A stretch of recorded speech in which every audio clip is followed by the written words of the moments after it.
ท่านทั้งหลายได้โปรดพินิจพิจารณาคนส่วนหนึ่งเน้นการให้ทานคนส่วนหนึ่งเน้นการรักษาศีลคนส่วนหนึ่งเน้นการภาวนาแต่ท่านทั้งหลายสามอย่างนี้อันไหนสำคัญที่สุดก็คือเน้นการภาวนาได้สำคัญที่สุดการภาวนานี่แหละจะทำให้เรารู้ความจริงเห็นความจริงสิ่งที่มันปรากฏเกิดขึ้นที่กายกับจิตความแก่ความเจ็บความตายเนี่ยมันเกิดขึ้นที่กายกับจิตจิตของเรามันประกอบไปด้วยเวทนามันประกอบไปด้วยอุปทานมันไปอาศัยตาหูจมูกลิ้นกายใจสิ่งเหล่านี้จึงทำให้เราเป็นทุกข์แต่พวกเราทั้งหลายสิ่งเหล่านี้จึงทำให้เรานั้นไม่สนุกสิ่งเหล่านี้จึงทำให้เรากังวลใจเราต้องพิจารณาแยกแยะพิจารณาออกโดยเฉพาะคำว่าธรรมชาติของตาของหูของจมูกของลิ้นของกายของจิตเนี่ยธรรมชาติของมันเนี่ยมันก็รู้แค่เรื่องธรรมชาติมันก็รู้เรื่องธรรมชาติทั้งระบบธรรมชาติของตาหูจมูกลิ้นกายใจจะรู้แต่ธรรมชาติแต่ไม่สามารถรู้เรื่องธรรมะเราจะรู้เรื่องธรรมะเรื่องคำสอนของพระพุทธเจ้าได้ก็ต่อเมื่อเราปฏิบัติการปฏิบัตินี่แหละเป็นสิ่งที่เราจะรู้ความจริงด้วยจิตรู้ความจริงด้วยกายของเราดังเราชิมผลไม้มะขามเนี่ยเราก็รู้ว่ามันเป็นรสชาติเช่นไรมะม่วงเราก็รู้ว่ามันเป็นรสชาติเช่นไรแม้กระทั่งมะปรางเราก็รู้รสชาติมันเป็นเช่นไรเราก็รู้มะยมชิดเนี่ยเราก็รู้รสชาติมันเป็นเช่นไรนี่แหละการปฏิบัติธรรมนั้นจะทำให้รู้ความจริงเห็นความจริงดังบุรุษสตรีชิมรสชาติผลไม้ในพวกเราทั้งหลายต้องคือธรรมะภาคปฏิบัติให้อยู่กับความเป็นจริงการเป็นจริงของธรรมะภาคปฏิบัติก็คือให้เรารู้สึกตัวให้เรารู้สึกตัวรู้สึกตัวรู้สึกตัวในอริยบททั้งสี่รู้สึกตัวในอริยบทย่อยจะนั่งก็รู้จะเดินก็รู้เนี่ยในอริยบททั้งสี่ให้เรารู้พวกเราต้องพิจารณาคำว่ารู้ก็คือรู้อริยบททั้งสี่และอริยบทย่อยเราจะต้องกำหนดรู้มันรู้ว่ากายของเราเช่นเรากำลังนั่งเราก็รู้ว่าเรากำลังจะนั่งก้นถึงพื้นเราก็รู้ว่าก้นถึงพื้นคือเรารู้หมดเรียกว่ารู้สึกตัวบุคคลใดก็แล้วแต่รู้สึกตัวเป็นบุคคลพวกนั้นจะปกติมีกายปกติมีใจปกติมีวาจาปกติแต่พวกเราต้องพิจารณา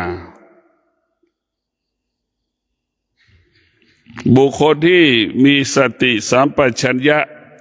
เป็นผู้ที่รู้สึกตัวดังพระอรหันต์ทุกๆพระองค์เป็นผู้รู้สึกตัวจึงได้เป็นพระอรหันต์พระพุทธเจ้าทุกๆพระองค์เป็นผู้รู้สึกตัวจึงได้เป็นพระพุทธเจ้าพ่อแม่ครูบาอาจารย์แต่ละรูปรู้สึกตัวจึงรู้ธรรมเห็นธรรม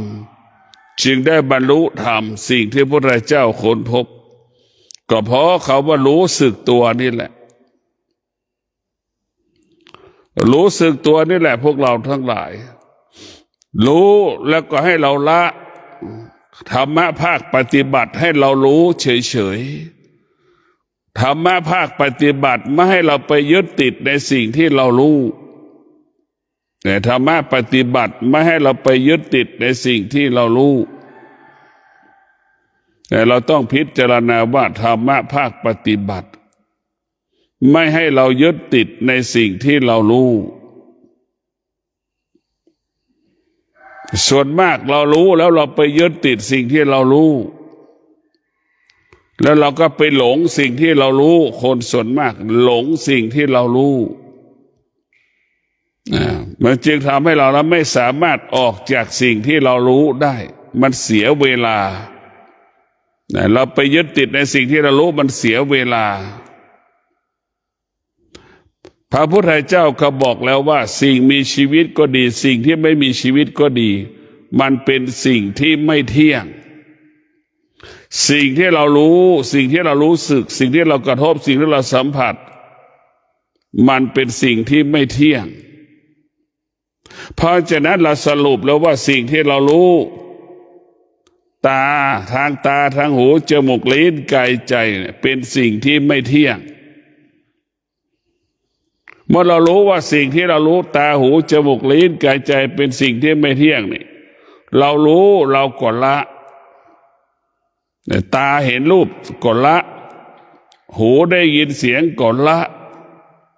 จมูกสัมผัสกับกลิ่นเราก็ละในสิ่งที่เรารู้แต่พวกเราทั้งหลายเมื่อเราละสิ่งที่เรารู้นี่มันก็ไม่มีอะไรมันไม่มีอะไรเหมือนร่างกายทารกแรกเกิดเสื้อผ้าก็ไม่มีนั่นแหละจิตใจทารกแรกเกิดคนชั่วดีก็ไม่มีบริสุทธิ์ก็ไม่มีมันไม่มีอะไรเลยคำว่าบริสุทธิ์ก็ไม่มีคำว่าชั่วดีก็ไม่เกิดคำว่าร้อนคำว่าหนาวมันก็ไม่รู้สึกใดๆนั่นแหละจิตของเราละเราจะต้องให้จิตของเรานั้นเหมือนจิตทารกแรกเกิด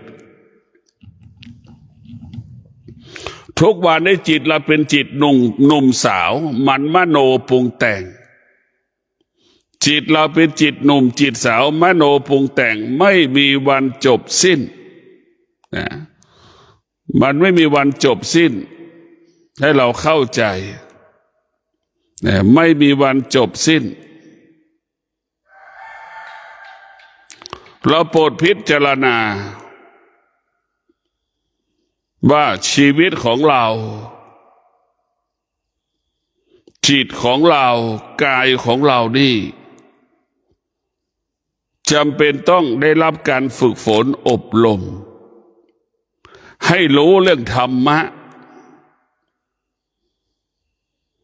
รู้เพื่อละสิ่งที่เรารู้ไม่ได้สะสมทุกวันนี้เรารู้แล้วเราไปสะสมสิ่งที่เรารู้เหมือนด่างเสื้อผ้าเต็มไปหมดที่บ้านแต่ละคน5 คนในบ้านหลังนั้นเนี่ยเสื้อผ้าไม่ต่ำกว่า100 ตัวนึกดูอย่างน้อยคนก็20 กว่าตัวละทั้งเสื้อทั้งผ้ากางเกงเนี่ยพวกเรานึกดูดิเราสะสมสั่งสมเนี่ยเป็นอย่างนั้นแหละรู้แล้วไปสะสมส่วนธรรมะภาคปฏิบัติรู้เพื่อไม่ให้รู้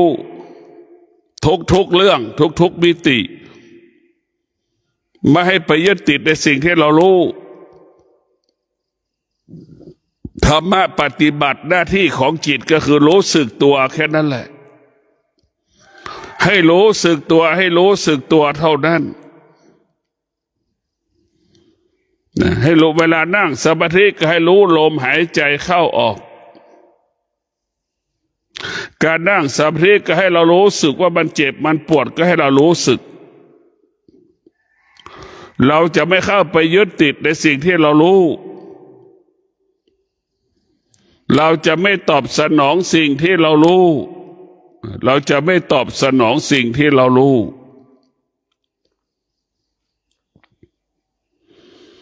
เราจะต้องพิจารณา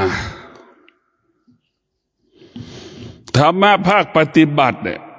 จะให้แค่รู้สึกตัวอยู่ตลอดเวลารู้สึกตัวอยู่ตลอดเวลาบุคคลได้รู้สึกตัวตลอดเวลาบุคคลผู้นั้นประสบความสำเร็จทุกเรื่องทุกด้านทุกมิติเรียกว่าบุคคลผู้นั้นจะประสบความสำเร็จในเราต้องพิจารณาชีวิตของเรา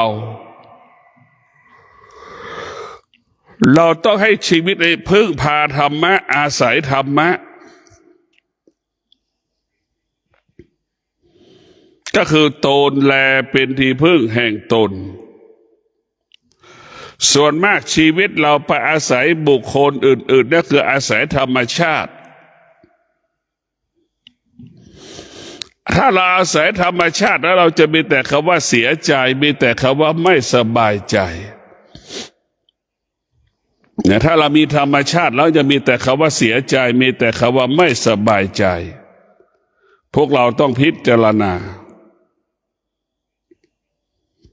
แต่เราจะเสียใจเราจะไม่สบายใจ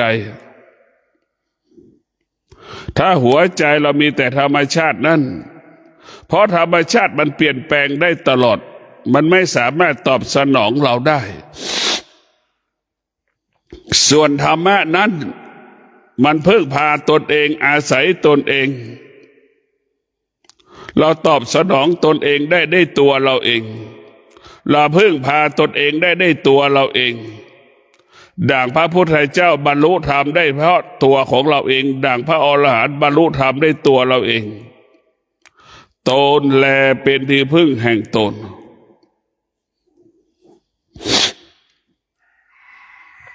เราจะต้องพิจารณาเราจะต้องเอาชีวิตเหล่านั้นออกจากธรรมชาติเราจะไม่ให้จิตเราไปยึดติดธรรมชาติเช่นพ่อแม่สามีภรรยาลูกได้เป็นธรรมชาติแต่มันเป็นธรรมชาติเราจะไม่ให้เข้าไปยึดติดเราไม่ให้เข้าไปยึดติดสิ่งที่เป็นธรรมชาติแต่เราไม่ให้เข้าไปยึดติดรู้เฉยๆรู้ธรรมชาติเท่านั้น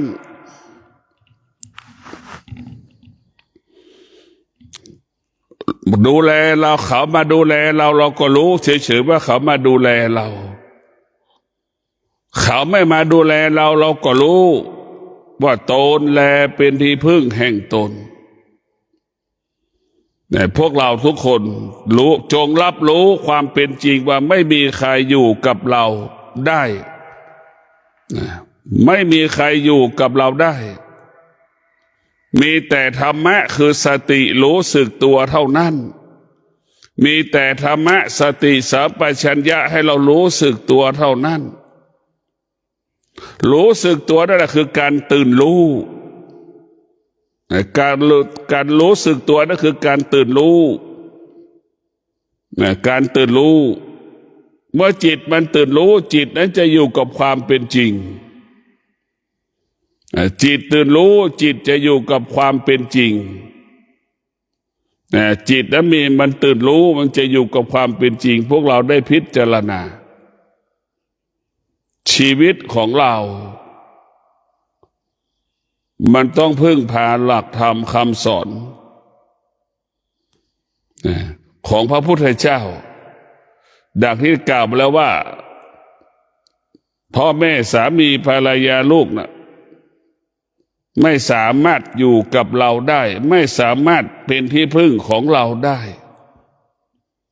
สิ่งที่เป็นที่พึ่งของเราได้ก็คือตนแลเป็นที่พึ่งแห่งตนคือธรรมะให้เราเข้าใจความจริงให้เราเห็นความจริงคือธรรมะว่าเกิดแล้วมันก็แก่แก่แล้วมันก็เจ็บเจ็บแล้วมันก็ตายคนที่ปฏิบัติธรรมเท่านั้นถึงเข้าใจคำว่าเกิดคำว่าแก่คำว่าเจ็บคำว่าตายคนที่ไม่ปฏิบัติธรรมเนี่ยไม่เข้าใจคำว่าเกิดคำว่าแก่คำว่าเจ็บคำว่าตายไม่เข้าใจไม่เข้าใจแล้วก็ไม่ยอมรับคำว่าแก่คำว่าเจ็บคำว่าตายอีกต่างหากผู้ที่ปฏิบัติธรรมเนี่ยจะเข้าใจคำว่าแก่คำว่าเจ็บคำว่าตายจะอยู่ความแก่อยู่กับความเจ็บอยู่กับความตายได้อย่างปกติยามใดแก่ปรากฏเจ็บปรากฏตายปรากฏรอบๆตัวเราก็ไม่สะเทือนไม่หวั่นไหวผู้ที่ปฏิบัติธรรมจึงรู้ความจริงเห็นความจริงว่ามันเป็นเช่นนี้เป็นแบบนี้เสมอเหมือนกันหมดแต่เราต้องรู้แล้วว่ารู้ความจริงว่าเวทนาเนี่ยเป็นความจริงที่เราต้องรู้ของธรรมะอุปทานเนี่ยเป็นความจริงที่เรารู้เวทนาเนี่ยเหมือนเครื่องปรุงก๋วยเตี๋ยวนั่นแหละพวกเราทั้งหลายอุปทานก็เหมือนเราไปยึดติดในรสชาติเครื่องปรุงก๋วยเตี๋ยวนั่นแหละครับเราไปยึดติดมันนี่แหละพวกเราทั้งหลายเป็นเครื่องปรุงของกิเลสเวทนามีความรู้สึกเวลาไปกินเครื่องก๋วยเตี๋ยวน่ะไปเทเครื่องปรุงเข้าใส่ในก๋วยเตี๋ยวทำไมมันมีรสชาติขึ้นมาทันทีเลยแล้วเราก็ไปหลงรสชาติมันแล้วก็ไปติดรสชาติมันนี่เราพวกเราทั้งหลายเวทนาอุปทานนั่นน่ะเหมือนเครื่องปรุงก๋วยเตี๋ยวรสชาติก๋วยเตี๋ยวนะมั้งก๋วยเตี๋ยวปราศจากเครื่องปรุงก็เป็นอีกอย่างหนึ่งก๋วยเตี๋ยวมีเครื่องปรุงด้วยเครื่องก๋วยเตี๋ยวปรุงด้วยเครื่องปรุงก็อีกอย่างหนึ่งรสชาติมันเราจะเห็นว่าคนที่ปฏิบัติธรรมก็อีกอย่างหนึ่งคนที่ไม่ปฏิบัติธรรมก็อีกอย่างหนึ่งคนที่ปฏิบัติธรรมหรือผู้ที่มีปัญญาเนี่ยก๋วยเตี๋ยวจะมีเครื่องปรุงหรือไม่มีเครื่องปรุงก็กินได้เป็นปกติ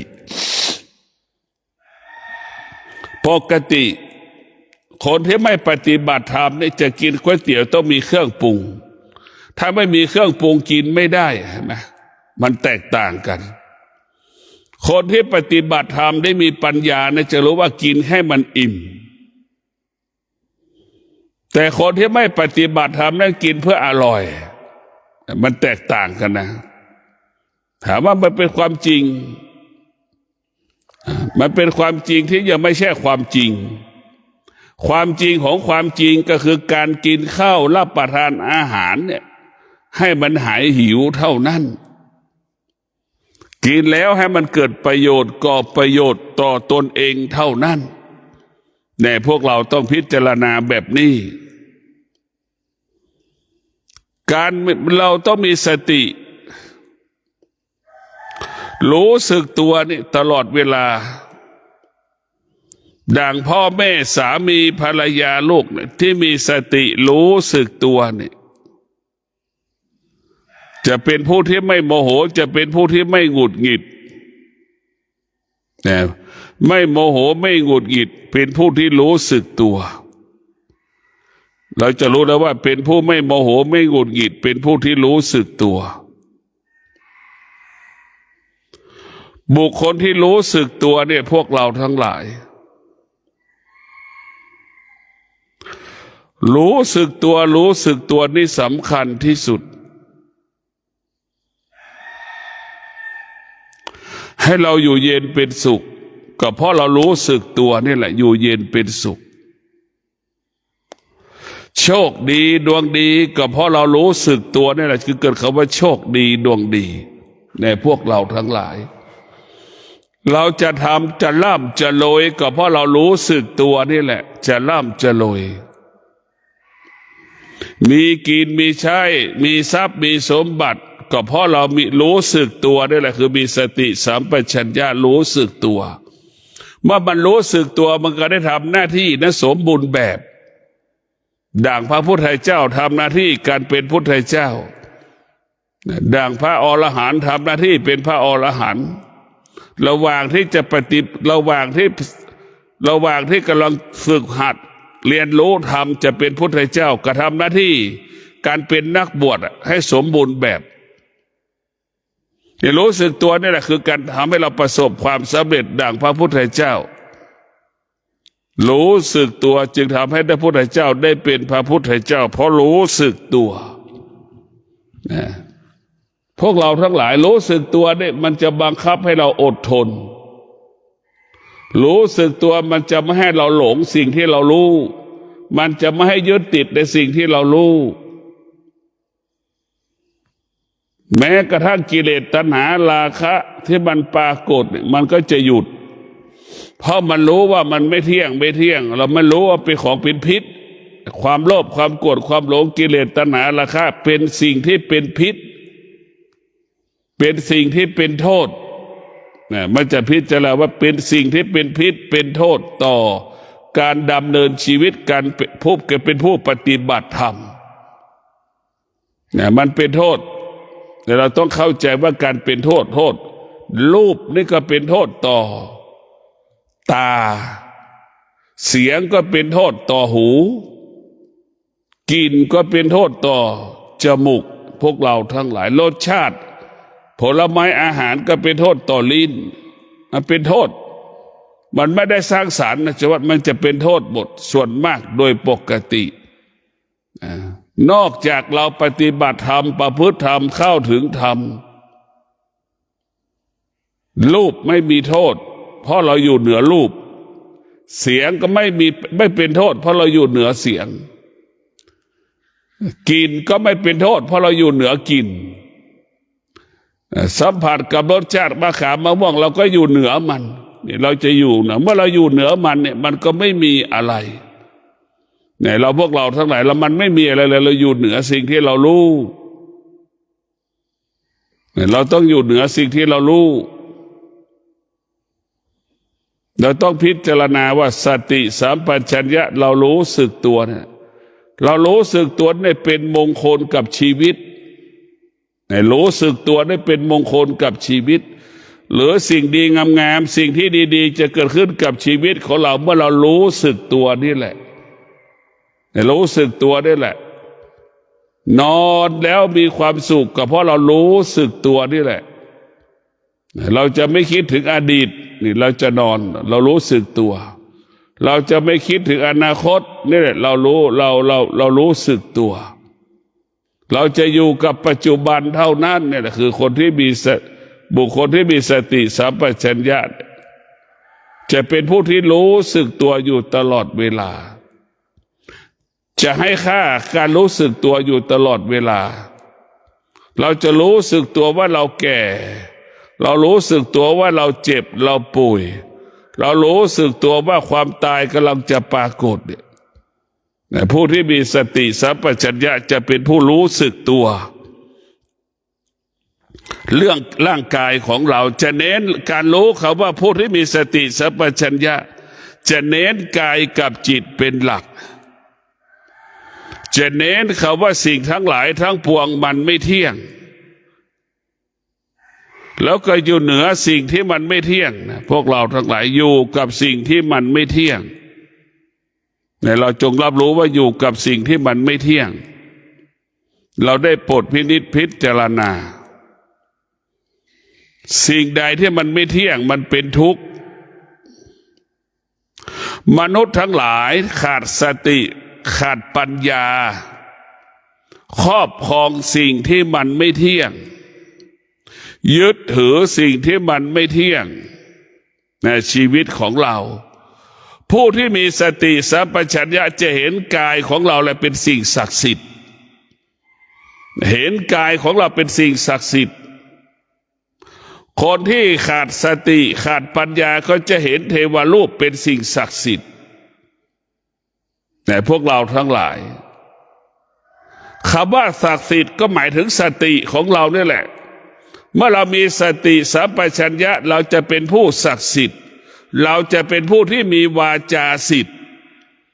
คิดสิ่งใดก็สำเร็จพูดสิ่งใดก็สำเร็จทำการใดๆก็สำเร็จเพราะเรารู้สึกตัวนะเนี่ยสติสัมปชัญญะ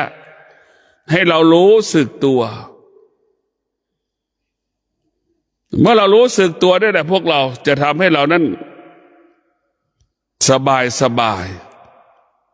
เมื่อเรารู้สึกตัวจึงทำให้เรานั้นเกิดความสงบรู้หมดแต่จิตมันรู้ด้วยความสงบหรือเราเรียกว่าสงบรู้ไม่ตอบสนองสิ่งที่เรารู้อยู่เหนือสิ่งที่เรารู้เพราะมันสงบมันจะอยู่เหนือสิ่งที่เรารู้มันจะไม่เกิดอาการมันจะไม่สำแดงอาการรู้ด้วยวิชาปัญญารู้แจ้งซึ่งความจริงเราจะอยู่เหนือเวทนาอุปทานเราจะละเวทนาอุปทานแต่ผู้ที่พิจารณาผู้ที่มีสติสัมปชัญญะเนี่ยผู้ที่มีสติสัมปชัญญะ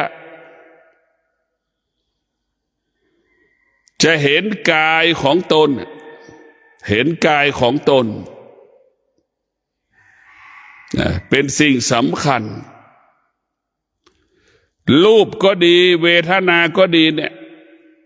มันเป็นพิษต่อชีวิตผู้ปฏิบัติเราจะเห็นว่ารูปเวทนาสังขารสัญญาสังขารวิญญาณเนี่ยมันเป็นอุปสรรคปัญหาต่อกันต่อผู้ปฏิบัติเป็นสิ่งที่ปิดกั้นขวางกั้นการต่อผู้ที่ปฏิบัติแล้วเราจะเห็นสิ่งนี้แหละรูปเวทนาสังขารวิญญาณเนี่ยทั้งหลายเราเนี่ยรู้สิ่งเหล่านี้หมดเลยรูปก็รู้เวทนาก็รู้สัญญาก็รู้วิญญาณเราก็รู้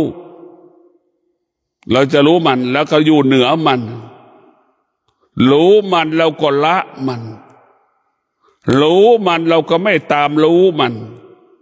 เนี่ยเราจะไม่ตามรู้สิ่งที่เรารู้เนี่ยพวกเราต้องเข้าใจว่าอย่างบอกแล้วว่ามีคนส่วนหนึ่งเห็นเทวรูปทั้งหลายเป็นสิ่งศักดิ์สิทธิ์เข้าใจว่าเทวรูปทั้งหลายจะบันดลให้เรานั้นประสบความสำเร็จคนอีกส่วนหนึ่งเห็นสติเห็นปัญญาเป็นสิ่งศักดิ์สิทธิ์จะบันดาลความสำเร็จให้เราได้ก็คือสติกับปัญญานี่คือจะประทานให้เราประสบความสำเร็จในสติกับปัญญาเราพิจารณาดูว่าระหว่างเทวรูปกับสติปัญญาเนี่ยอันไหนศักดิ์สิทธิ์เราพิจารณาดูแยกดูว่าเทวรูปเนี่ยมันต้องอาศัยมนุษย์ธรรมะก็อาศัยมนุษย์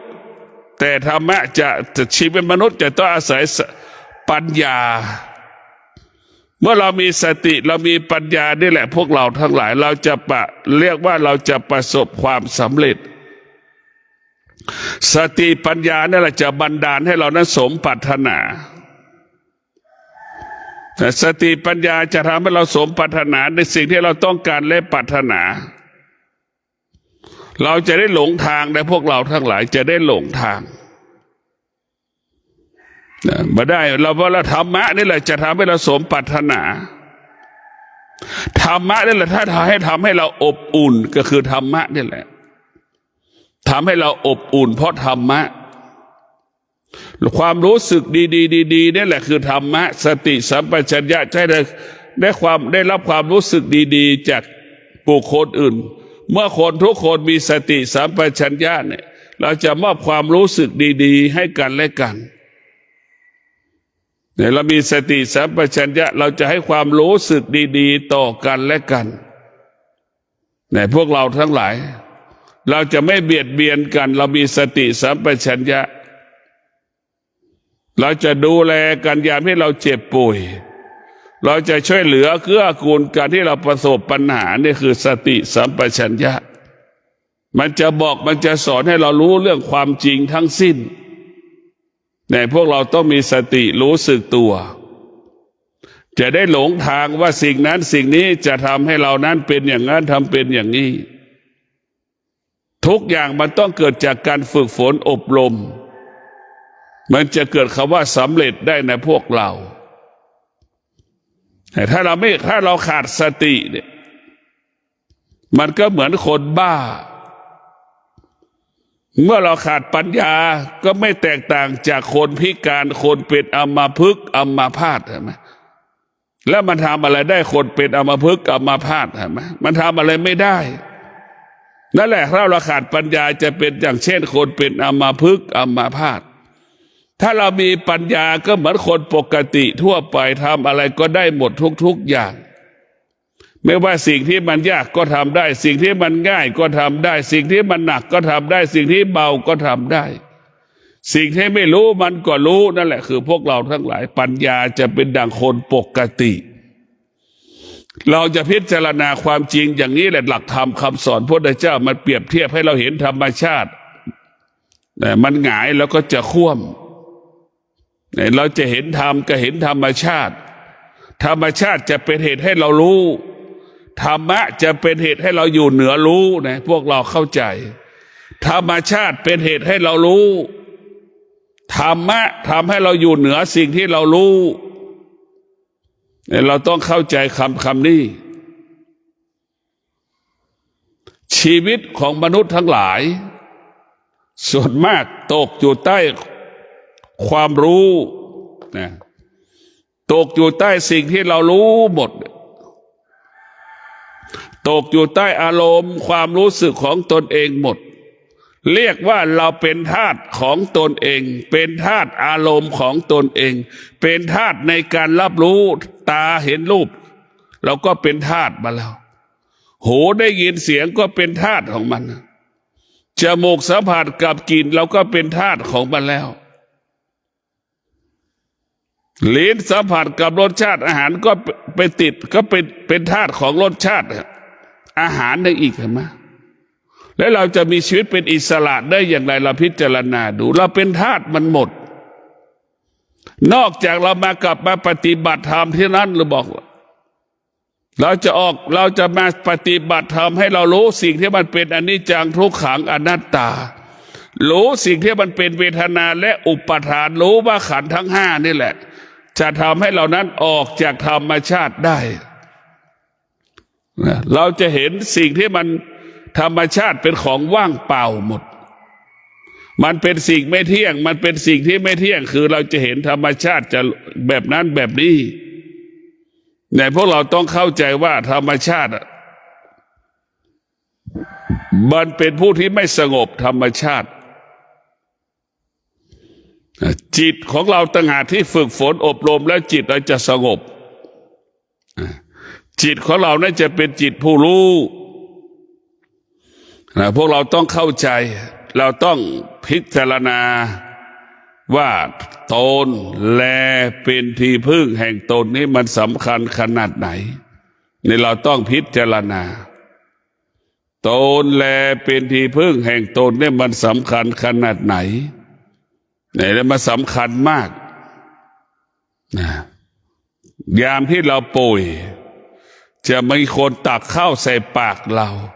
ถ้าเราไม่เคี้ยวไม่กลืนแล้วใครจะมาคืนแทนเราจะมาเคี้ยวข้าวแทนเราได้ไม่มี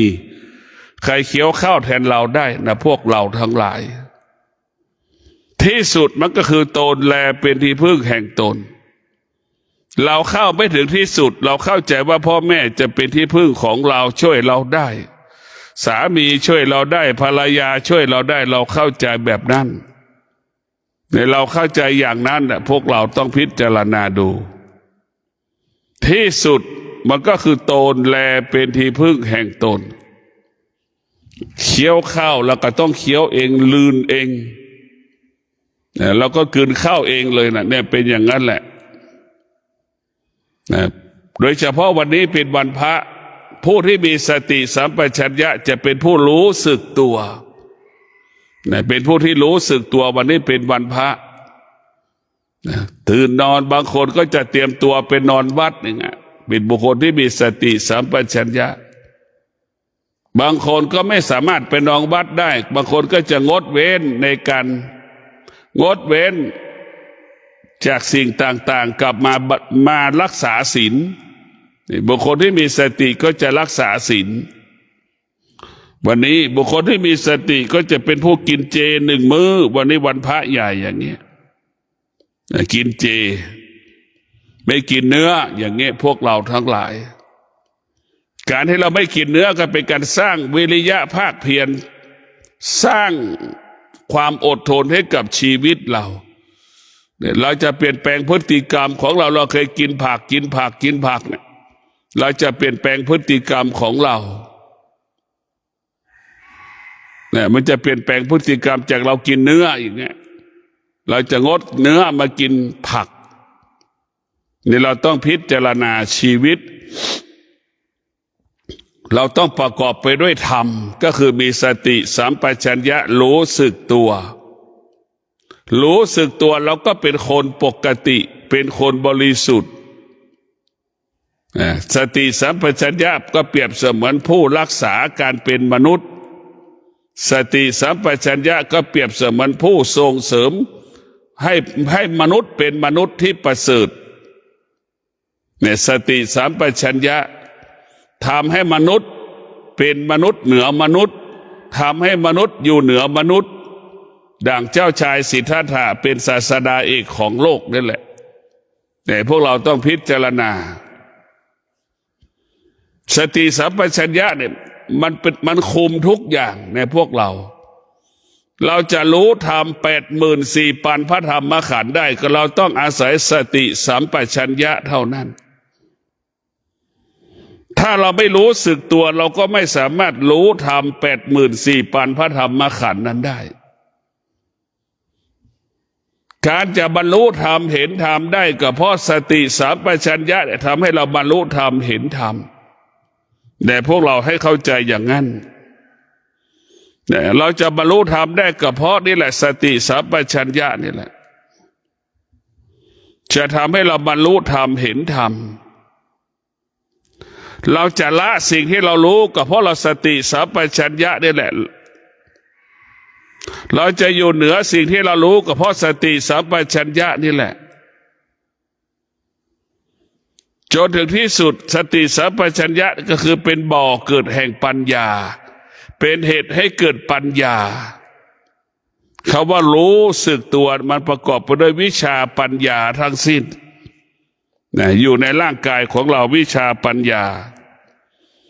ฝากให้เราได้พิจารณาวิชาปัญญาทั้งหลายนี่